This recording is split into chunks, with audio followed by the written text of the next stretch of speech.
Olá, seja bem-vindo à nossa Escola Bíblica Boas Novas. Lembrando que o nosso projeto de casa em casa ele está presencial, então por isso nós estamos transmitindo a nossa Escola Bíblica.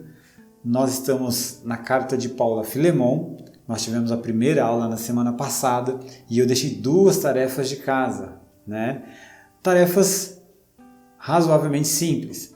A primeira é você ler o livro de Filemon todos os dias, pelo menos uma vez ao dia. Eu espero que você tenha feito isso, porque quanto mais você lê esse texto, mais vai ser familiar para você as nossas conversas e você vai decorá-lo, porque é fascinante. E a segunda tarefa foi saber qual carta aparece todos esses nomes, né? Paulo, Timóteo, Áfia, Arquipo, Onésimo, Epáfras, Marcos, Aristarco, Demas e Lucas. Então, se você fez uma boa pesquisa, você descobriu o que é Colossenses. Agora há pouco eu abri o YouTube e não tinha nenhum comentário lá. Então, não sei se vocês conseguiram chegar a Colossenses, mas está lá. Se você abrir Colossenses capítulo 1, versículo 1, diz o seguinte: Eu, Paulo, apóstolo de Cristo Jesus pela vontade de Deus, escrevo essa carta junto com o nosso irmão Timóteo. Então, Paulo e Timóteo também estão escrevendo juntos essa carta para Filemon. Não é exclusividade, tá bom? Paulo e Timóteo, eles escrevem juntos segunda carta aos Coríntios, essa de Colossenses, primeira e segunda Tessalonicenses e Filemon, ou seja, 5 cartas ao todo, e 2 foram aqui Colossenses e Filemon. E agora, qual outro nome aparece aí? Se você abrir Colossenses capítulo 4, versículo 10 diz o seguinte: Aristarco, já começa com Aristarco, que é prisioneiro, comigo lhe envia saudações, assim também como Marcos, primo de Barnabé, ou seja, já apareceu mais 2 aí, que é Aristarco e Marcos. Versículo 12, aparece Epáfras, logo de cara, que é um de vocês e servo de Cristo Jesus, envia saudações. Ok? Então, aí Epáfras no versículo 12. No versículo 14, aparecem mais 2 nomes. Lucas, o médico amado, lhes envia saudações, assim como Demas. Então aparece aí Lucas e Demas. E o verso 17, olha que interessante. E digam a Arquipo, cuidem em realizar o seu ministério. Aparece Arquipo também. Ok? Então, no verso 9, apareceu Onésimo. Eu acho que eu não disse isso para vocês. Diz o seguinte, verso 9. Envio também Onésimo, irmão fiel e amado, que é um de vocês. Essa informação é muito importante no capítulo 4, versículo 9. Então, só quem não apareceu, e eu dei uma boa pesquisada, não aparece em nenhuma outra parte aqui das cartas de Paulo, é a Áfia, ok? Mas o restante, todos aparecem. Então, Colossenses, ela tem similaridades com Filemon, e a gente vai discutir isso mais para frente nas próximas aulas, ok? Então, aula 2, temos a tarefa ainda, você continua lendo a carta de Filemon uma vez por dia, pelo menos, tá bom? Pode fazer isso mais vezes. Vamos à carta? Vamos tirar as primeiras impressões?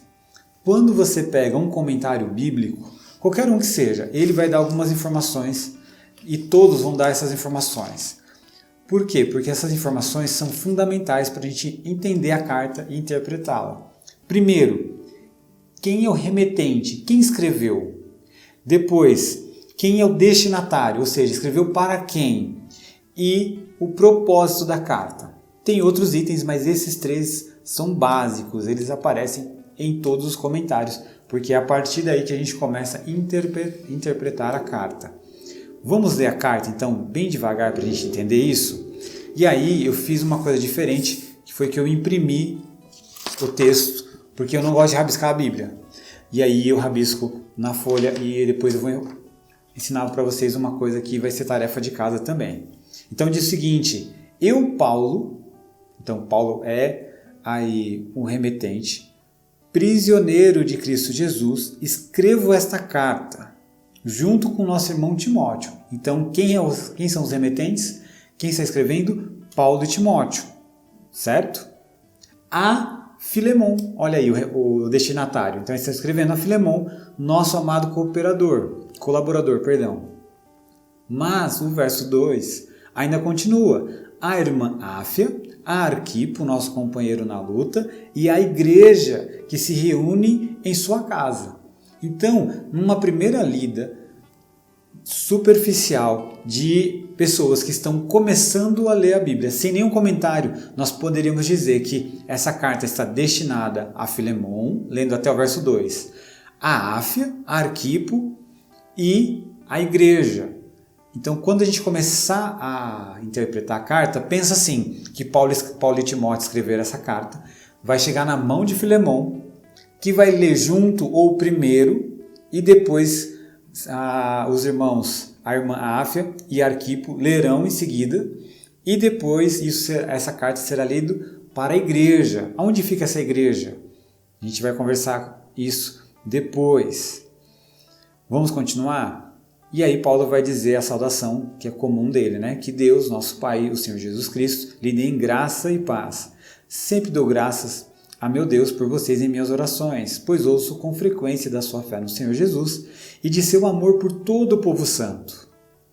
Oro para que você ponha em prática a comunhão que vem da fé, à medida que entender e experimentar todas as coisas boas que temos em Cristo.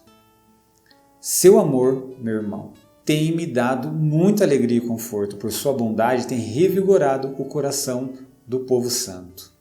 Por isso, ainda que pudesse exigir em Cristo que você faça o que é certo, prefiro pedir. Pausa, olha só. Então, Paulo tem um pedido. Então, a gente começa a entender aqui o propósito da carta. É um pedido de Paulo. E ele, no verso 8, ele já dá uma bem forte, né? Uma afirmação bem forte.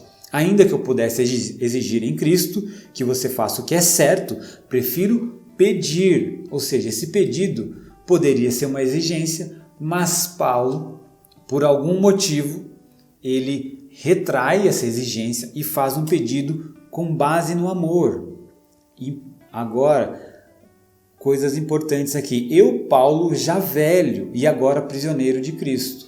Então, não é um Paulo novo ou jovem como aparece lá em Atos 7, né? Mas agora é um Paulo um Paulo idoso, alguém que já viveu bastante a vida. E ele é um prisioneiro. Aqui está prisioneiro de Cristo Jesus.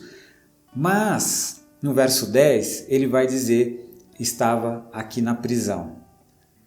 Então, possivelmente ele estava preso, e no verso 13 vai dizer, gostaria de mantê-lo aqui comigo enquanto estou preso. Ou seja, então não é uma prisão metafórica, é uma prisão, ele está preso.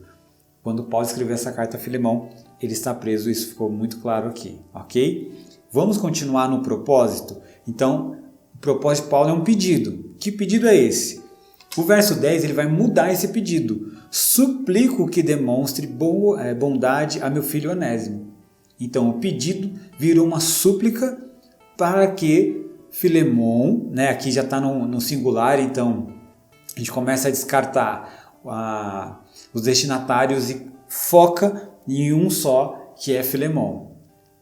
Há um pedido de Paulo que virou uma súplica para que ele demonstre bondade a Onésimo. Mas por quê? Vamos continuar lendo para entender o propósito e o pedido de Paulo. Tornei-me pai dele na fé quando estava aqui na prisão.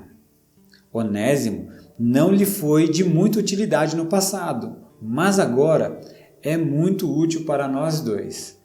E aí a Bíblia NVT, ela traz apenas uma nota de rodapé, que é Onésimo significa útil. Então Paulo está usando um jogo de palavras aqui com a palavra Onésimo, ou seja, Onésimo não lhe foi muito útil, ou seja, Onésimo não lhe foi muito onésimo no passado, mas agora é Onésimo para nós dois. Ele faz esse jogo de palavra de utilidade com o nome Onésimo, ok? Eu o envio de volta a você e com ele vai meu próprio coração. Gostaria de mantê-lo aqui comigo enquanto estou preso por anunciar as boas novas. Assim ele me ajudaria em seu lugar, mas eu nada quis fazer sem seu consentimento. Meu desejo, olha, é um pedido, virou uma súplica, agora é um desejo. Meu desejo era que você ajudasse de boa vontade. A súplica era para mostrar bondade a Onésimo, e agora o desejo é que Filemão ajude de boa vontade e não por obrigação. Seguimos. Verso 15. Ao que parece, você perdeu Onésimo por algum tempo para ganhá-lo de volta para sempre. Ele já não é um escravo para você. E aqui é uma palavra importante. Onésimo, então, ele era um escravo de Filemão, que de alguma forma ele fugiu ou ele saiu. O que acontece? Há duas possibilidades. Uma é de fuga, e normalmente a fuga ou é ingratidão, né, do escravo para o seu senhor, ou o seu senhor era alguém rígido. Pelo começo da carta, Filemão não parecia ser alguém assim rígido, né? Alguém firme, até abusador. Pelo que Paulo escreve de Filemão, o relato que Paulo tem de Filemão não é alguém assim. Uma outra possibilidade foi que Filemão o enviou para algum lugar e ele simplesmente aproveitou essa ida e fez algum dano, como nós vamos ler continuar lendo aqui, para que ele ele saísse e não voltasse. Continuando no verso 16. É mais que um escravo, é um irmão amado, especialmente para mim. Olha que interessante. Ele era o escravo e Paulo diz que ele não é mais um escravo, mas ele é um irmão amado, especialmente para Paulo. Agora ele será muito mais importante para você como pessoa. Né? Então você não precisa saber da escravidão do primeiro século. O escravo na sua cabeça deve estar nítido, que ele não tem as condições ou as premissas de uma pessoa. Ele é um escravo, ele não tem a lei para si. Né?